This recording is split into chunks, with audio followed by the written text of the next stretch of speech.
नमस्कार मित्रों, RVIS PCS classes में आप सभी का हार्दिक स्वागत है। आज हम विज्ञान और प्रौद्योगिकी के एक महत्वपूर्ण टॉपिक नाभिकीय कृषि पर चर्चा करेंगे। क्या है नाभिकीय कृषि, इसके अनुप्रयोग क्या हैं, ध्यान से सुनिएगा।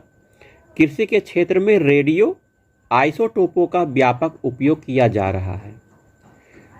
परमाणु ऊर्जा विभाग का नाभिकीय कृषि कार्यक्रम दलहनों, तिलहनों और अनाजों की अधिक उपज देने वाली किस्मों के विकास के लिए विकिरण प्रौद्योगिकी के प्रयोग, कटाई के बाद खाद्य पदार्थों के विकिरण प्रसंस्करण, उर्वरकों और कीटनाशकों से संबद्ध अध्ययनों और अन्य क्षेत्रों पर विशेष ध्यान देता है। परमाणु ऊर्जा विभाग द्वारा फसल सुधार कार्यक्रम, उर्वरता तथा कीटनाशक संबंधी अध्ययन, विकिरण द्वारा खाद्य पदार्थों के संरक्षण तथा जल प्रबंधन आदि के क्षेत्र में उल्लेखनीय कार्य किया गया है।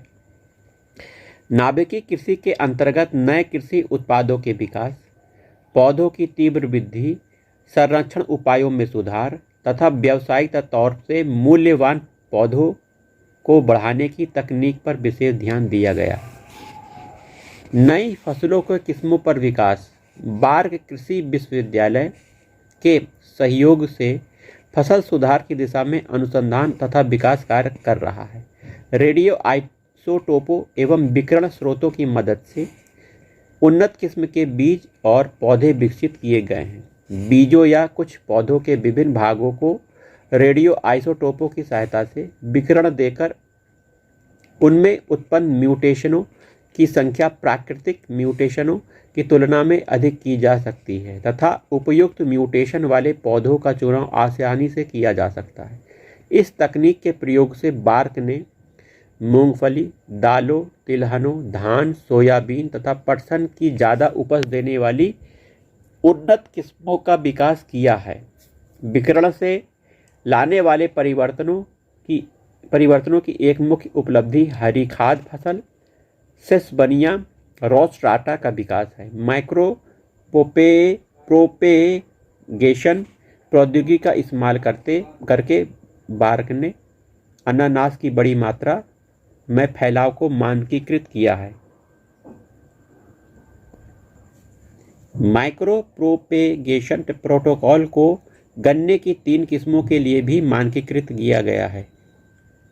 केंद्र ने मरुभूमि के लिए उचित पौधे अकेसिया विक्टोरियाई जैसे सख्त पौधों के विकास में भी अच्छी प्रगति की है। यहाँ कई कीट फेरोमोन्स का संश्लेषण किया गया है और मृदा में पोषकों का पता लगाने की तकनीक विकसित की गई है। केले की व्यावसायिक किस्मों में तेजी से विकास के लिए बार्क ने उन्नत संवर्धन आधारित प्रक्रिया का इस्तेमाल किया है। इस प्रौद्योगिकी को महाराष्ट्र राज्य बीज निगम को सौंप दिया गया है। सूक्ष्म प्रचार प्रौद्योगिकी माइक्रो प्रोपोगेशन टेक्नोलॉजी का इस्तेमाल करते हुए बार्क ने अनानास की बड़ी मात्रा में बहुगुणन प्रविधि को मानकीकृत किया है।